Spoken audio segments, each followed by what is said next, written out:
Alright, first thing we have to do is decide what parts we need.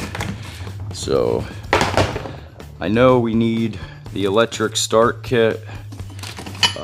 Joe wants me to do a special video on this. This is an original Goki cast aluminum mounting plate. It was super thin up at the top there, which made cast really bad. It made this a very weak part. And then we have the Odd ATV billet aluminum mounting plate. Then of course we have our wiring, the beautiful electric start ring gear, and all the associated hardware. In this we have our battery box and our motor, as well as our cables and whatnot.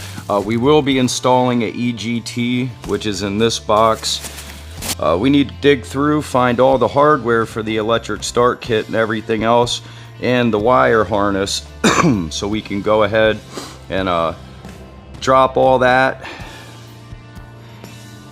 put all that in there, do the CDI upgrade. But alright, so let's go ahead, let's get these parts out.